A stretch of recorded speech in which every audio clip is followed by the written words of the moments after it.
Welcome back to our TimeMD video tutorial series.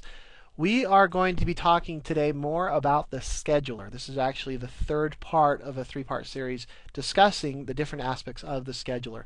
We've already covered the general configuration aspect of the scheduler, employee configuration, and today we're going to talk about the actual view, or the scheduler view, and how to best manage your data in that view. So, if you do have questions regarding or would like to review those previous steps, by all means, find those videos, look at them as much as you'd like, and then come back and you can join us again.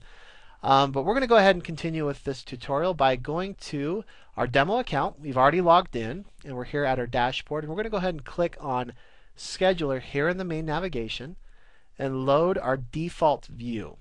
Now, in this case, our default view has been set up to be the calendar view with the pay period November 1st through November 15th, and the corporate headquarters as our default view. Now you can change this as much as you like. If you'd rather have your default view be next week, and perhaps you want to see all the departments in this location, do that.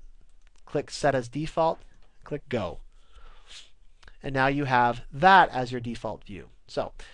But what we're actually seeing here is, like as the title implies, this is the calendar view. This will break everything out based on a calendar of your pay period.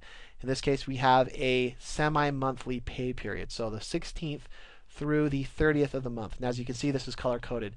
The days in gray are days that aren't pertinent to the pay period. The days in white are the days of the pay period. And once again, the days in gray are those that are outside of the pay period. So it makes a convenient way for you to see what's happening for your pay period. Now, as you can see, everything's broken out into departments. Within those departments, you can see who's been assigned, and finally, what shifts and what personnel are under those departments. So we're going to actually go back to our Salesforce view, make that our default, so we can narrow down that view a bit and just see what's pertinent for this demonstration.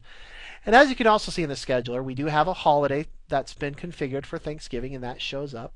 But since it hasn't been configured as a closed holiday, that's why we're showing people working that day. Now, if we want to change that and actually make that a closed holiday, then we'd go into Holidays, find the holiday in question. In this case, we're talking about Thanksgiving. Click Edit, and we want to make this a closed holiday.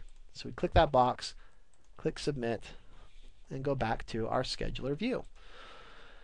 And as you can see, now it's closed, and it will no longer list the personnel for that day. Now we also have another view called the Personnel view. That can be done by clicking on this tab. And this will load the view for that particular segment of employees.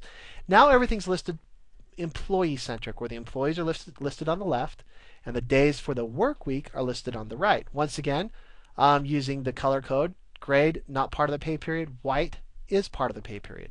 Now, what's nice about this particular view is we actually have a forecast for how many hours they are scheduled to work.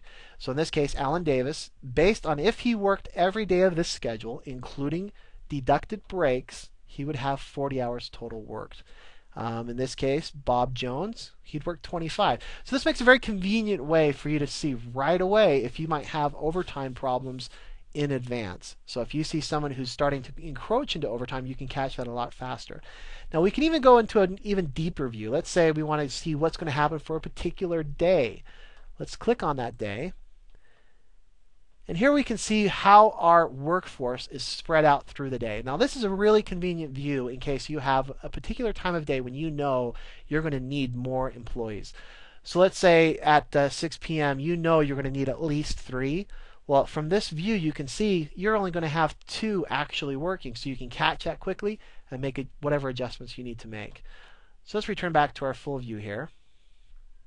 Go back to our personnel view. Now let's assume we want to change any of these settings. All of these are links: the departments, the names, the titles, and the add shifts. And we're going to actually cover more about that here in our final video, Scheduler, and that would be called Managing the Schedule. We hope to see you then, and if you have any questions regarding the scheduler and how to use these different views, email us at support@timemd.com, and we thank you for your time.